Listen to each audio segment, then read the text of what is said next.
बिस्मिल्लाहिर्रहमानिर्रहीम। अस्सलाम वालेकुम। Welcome to the young doctors. Previous lecture में हमने डिस्कस किया था काइलोमाइक्रोन्स के मेटाबॉलिज्म को, हमने शुरू किया हुआ लिपोप्रोटीन्स को।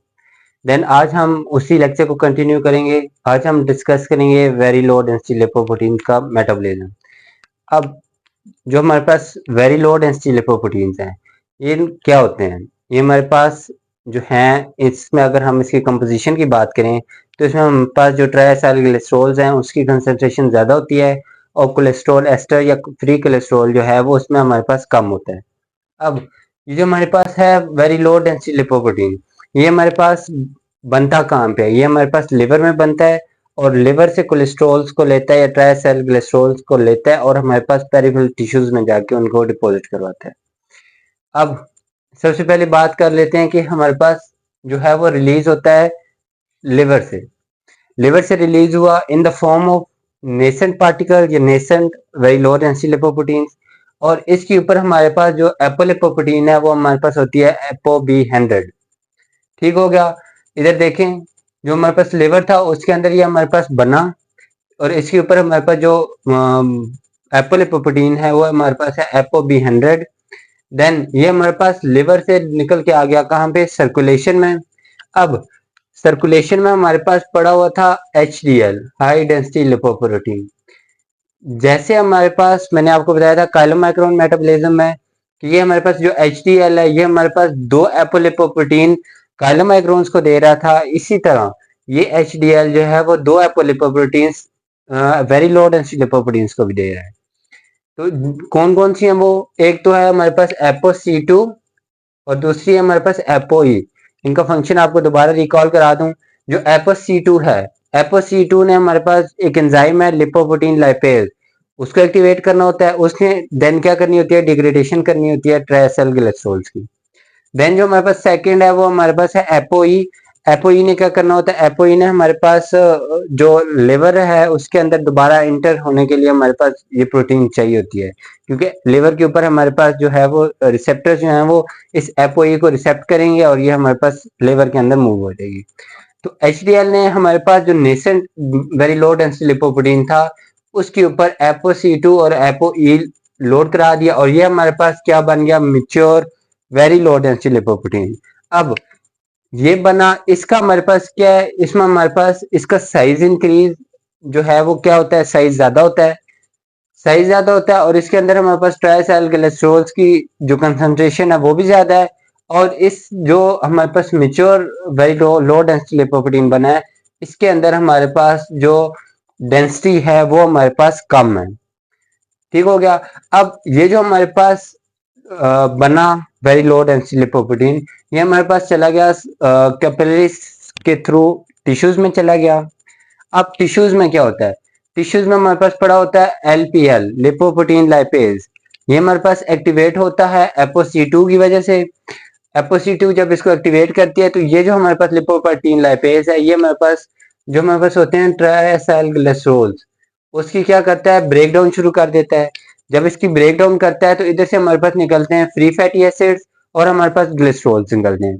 जो फ्री फैटी एसिड्स होते हैं वो हमारे पास टिश्यूज में रह जाते हैं, जबकि जो ग्लिसरॉल है वो जाके लिवर के अंदर दोबारा से स्टोर हो जाता है और डिफरेंट ग्लूकोनियोजेनेसिस के प्रोसेस में इन्वॉल्व हो जाता है। ठीक होगा। लिपोप्रोटीन लाइपेज ने इसको तोड़ा, इसके अंदर जो ट्राइएसाइलग्लिसरॉल से उसको तोड़ा और उधर से फैटी एसिड और ग्लिसरॉल निकाल दिया। अब ये जो हमारे पास यहाँ से मॉलिक्यूल निकलेगा उसको हम बोलेंगे इंटरमीडिएट डेंसिटी लिपोप्रोटीन, IDL। इसको इस क्यों इंटरमीडिएट डेंसिटी लिपोप्रोटीन बोलेंगे? क्योंकि यहाँ पे हमारे पास जो हमारे पास mature very low density lipoprotein था इसके अंदर डेंसिटी क्या थी? कम थी, और इंटरमीडिएट जो बना है हमारे पास लिपोप्रोटीन उसके अंदर हमारे पास डेंसिटी जो है वो रिलेटिवली इंक्रीज हो गई है। तो इधर आए तो हमारे पास सर्कुलेशन में क्या क्या हो रहा है? तो टैग्स की डिग्रेडेशन हो रही है बाय लिपोप्रोटीन लाइपेज। देन इस जो वेरी लो डेंसिटी लिपोप्रोटीन है उसका साइज डिक्रीज हो रहा है और उसकी डेंसिटी इंक्रीज हो रही है।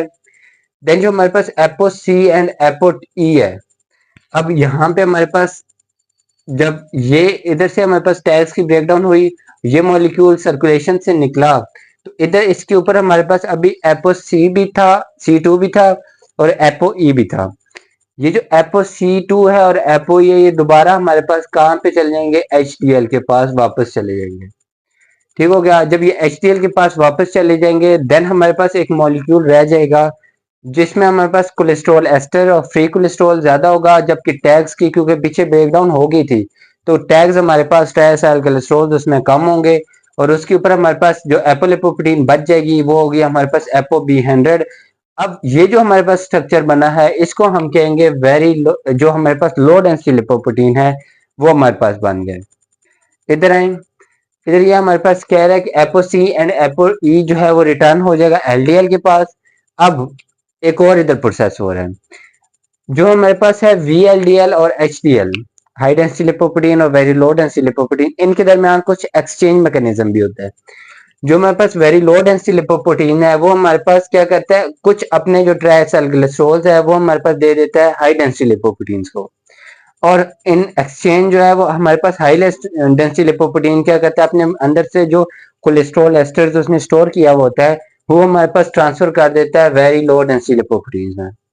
और इस जो पूरे एक्सचेंज मैकेनिज्म को कंट्रोल कर रहा होता है वो हमारे पास होता है कोलेस्ट्रॉल एस्टर ट्रांसफर प्रोटीन। ये हमारे पास पूरा इसको कोलेस्ट्रॉल को कि हमारे पास कोलेस्ट्रॉल हाई डेंसिटी लिपोप्रोटीन से वेरी लो डेंसिटी लिपोप्रोटीन में जा रहा है और हमारे पास जो ट्राइएसाइलग्लिसरॉल्स हैं वो वेरी लो डेंसिटी लिपोप्रोटीन से हाई डेंसिटी लिपोप्रोटीन में आ रहे हैं। तो ये हो गया कि किस तरह हमारे पास एक्सचेंज हो रहे हैं उनमें। अब देन आ जाता है हमारे पास conversion to low density lipoprotein.